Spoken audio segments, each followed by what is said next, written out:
Okay, for this tutorial, I'll be showing you how to make it so the camera goes underwater only when the camera goes under the water, as opposed to the center mass of the player itself.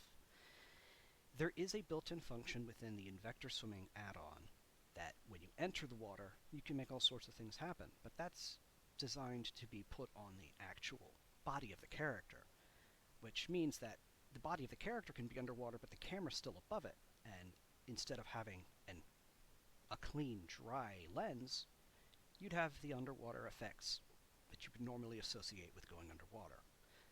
Whereas the way I do this, utilizing some assets from Aquas and Beautify2,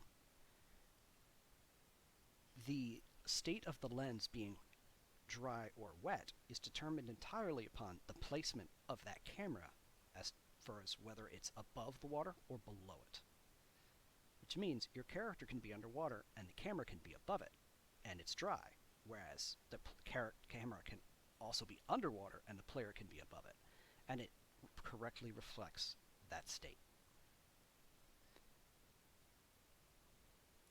Now, to demonstrate this, I'll go ahead and hit play in the prepared scene.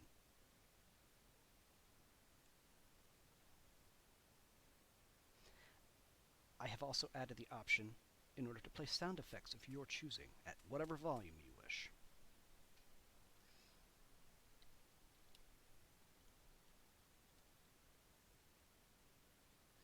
Now, the Aquas effects are not strictly speaking required.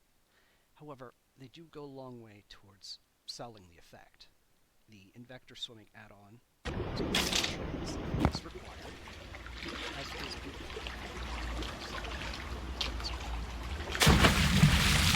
This is a fantastic underwater lens distortion.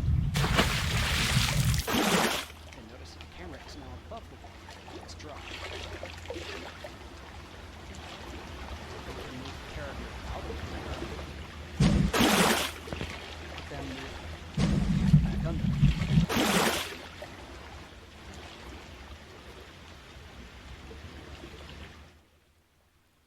Hope that wasn't too loud, sorry about that. So now you can see how this is intended to work. The underwater sound, the distortion, the above water, below water camera sounds, those are all part of Aquas.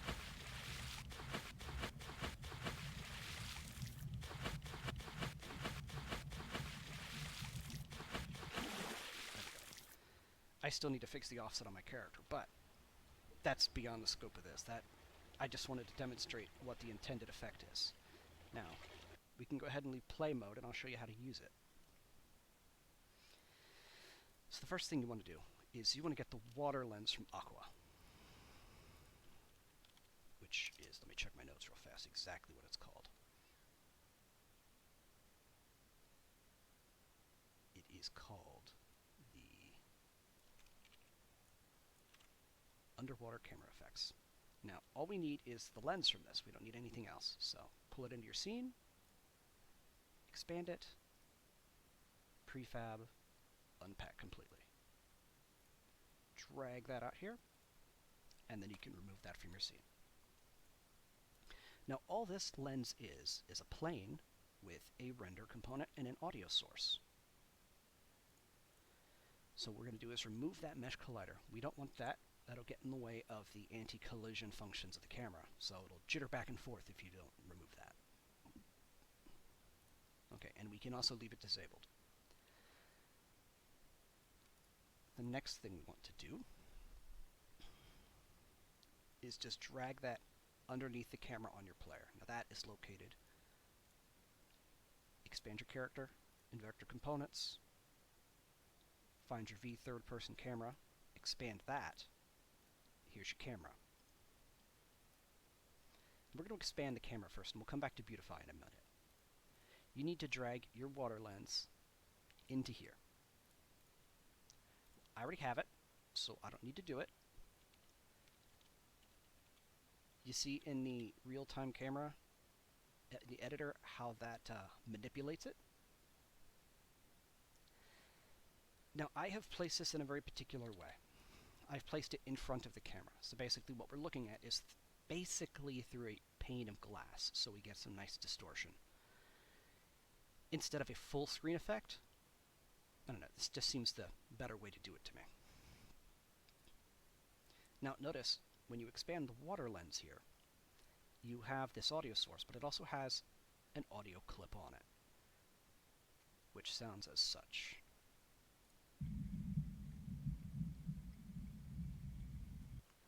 Just to give you the impression you're underwater.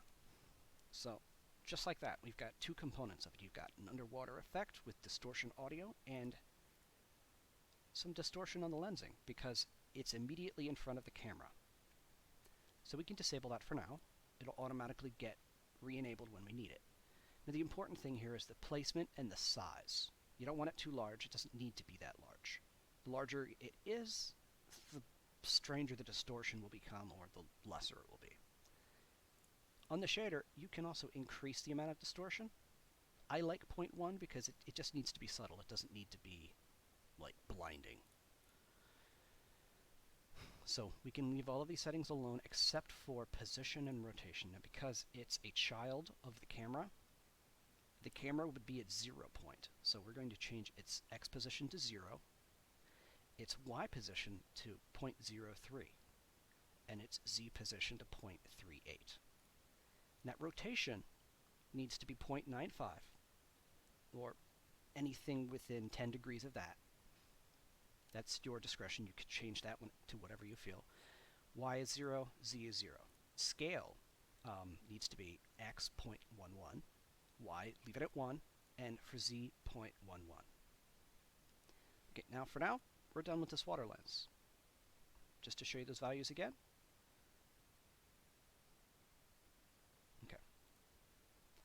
Now, this water sensor object.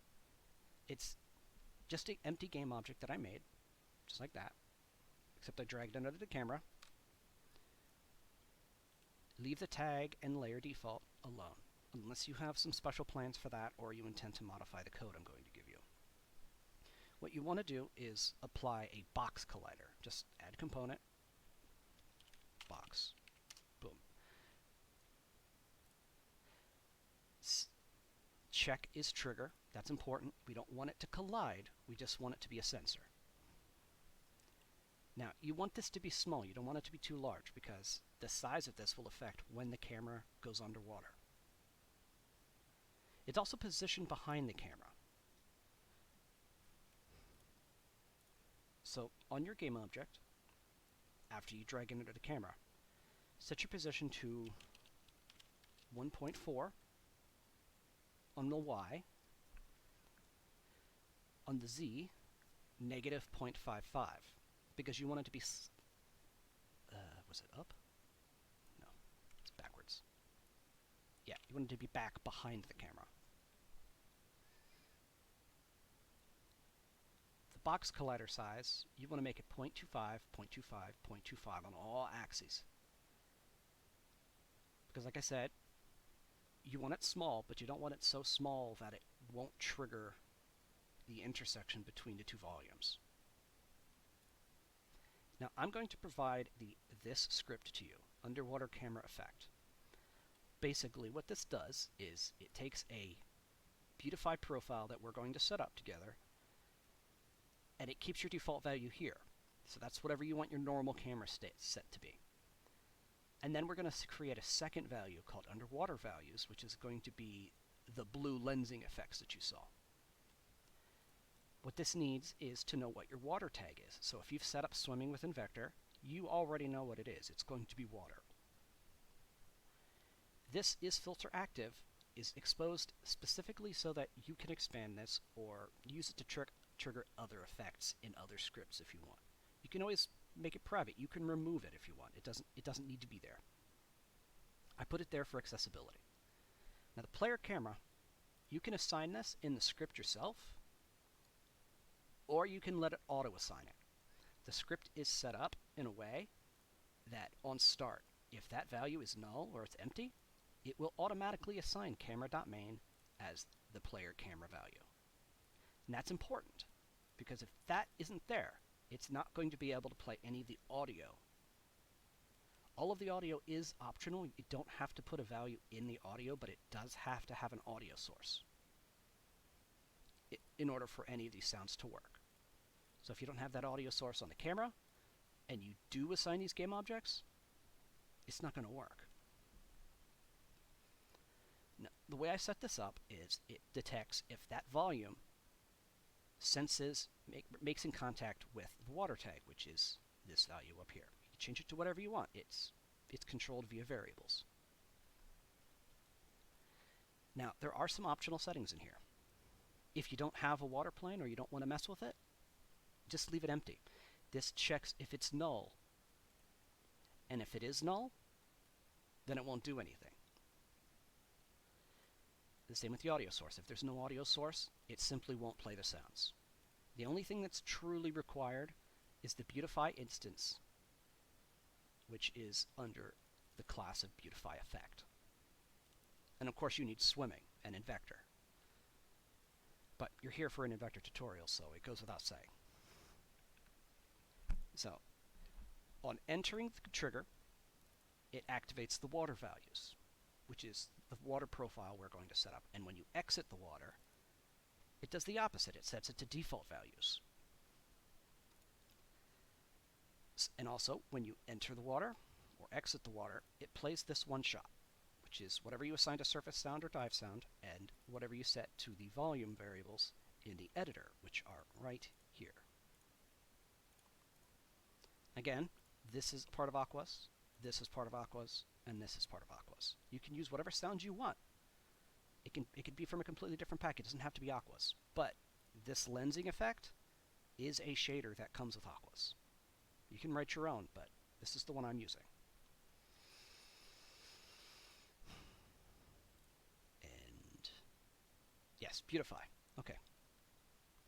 Now that we've discussed how this thing works, we need to go ahead and set up some Beautify parameters. I like to keep my profile fairly simple, so I set mine to... I make sure that vignetting is turned on. I also turn on bloom. Everybody likes a good bloom, right? And you can use any of these options. This is strictly speaking whatever camera settings you want for your system. What's important, though, is what you put in the next one. Alright, so that's my default profile.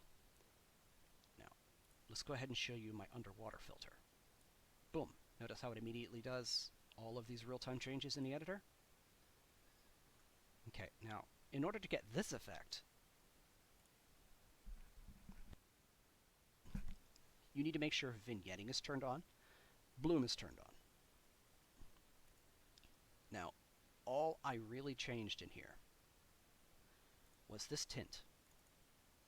I recommend using, if you want the same effects that I have, use hexadecimal value 6C98CF. That's for tint. Turn off bloom. Turn on vignetting. And you want to change the size and color of that vignette to hexadecimal 48A9C5. You also want to activate circular shape and turn on blur and set the intensity to 0.5. Now, whenever you're done setting up your profiles, you're going to want to hit save. And then you can name those profiles whatever you want. The important thing is you have two of them. One exactly the way you want the normal camera state to be, and one where you want whatever the underwater filter is supposed to be. And what you'll get is two files like this. Now, we're going to go back to the camera, or not the camera, the water sensor. We're going to go back to my script. Now, for the basic state, you're going to drag that in there. And for the underwater filter, you're going to drag in the underwater values. So, just so we're all on the same page at this point, Default values is whatever your present normal state of your camera effects are. Do you want bloom? Do you want Daltonization? Do you want anisotropic filtering? Whatever those settings are, it needs to be under default values. And then you're going to make a duplicate of that and modify it to look as though it's underwater. And you're going to assign that to the underwater values section. Make sure your water tag matches whatever your Invector pool settings are. You don't have to change his filter active, as that's going to trigger during, game use. Player camera, you can assign it now or let it assign itself. I recommend you assign it because it means it doesn't have to do that work when it starts. Now, you notice here I have optional components listed in the editor. I also have required up here. So it should be fairly obvious if it's needed or not. The Aquas water effect plane right here. The surface sound. The surface volume, you can make it whatever you want. I'm leaving mine at 0.5. The dive sound, dive splash. Diving volume, 0.5. The box collider is trigger. Sizes on all three axes, 0.25. You get your Beautify here. And you don't need to do anything on the player. It's all controlled here. Now, if you wanted to, you could change the distortion value of the lensing when you're underwater.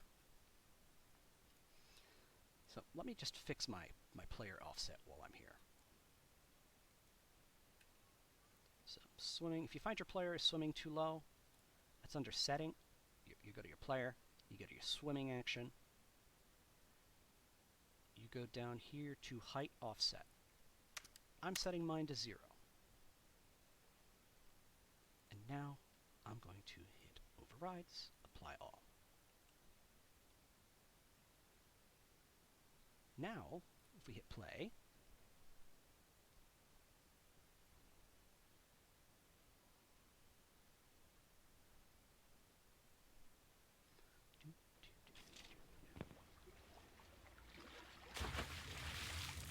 oops, there we go. Up out of water, underwater, out of water, underwater. Players above water, players below water. Alright, something's not right, but we can always fix that. Oh, I know what the problem is.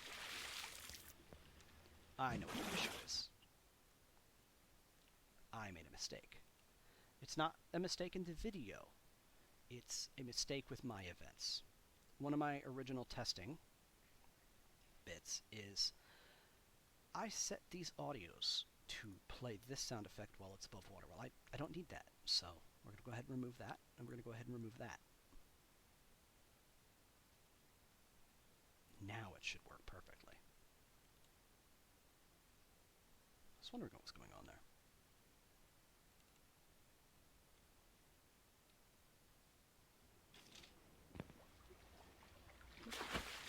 Yep.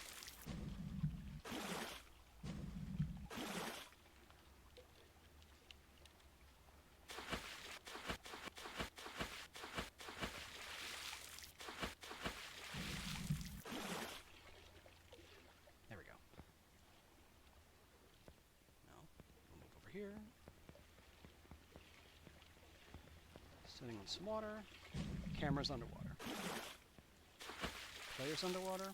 You can see my oxygen going down, and the camera is still dry.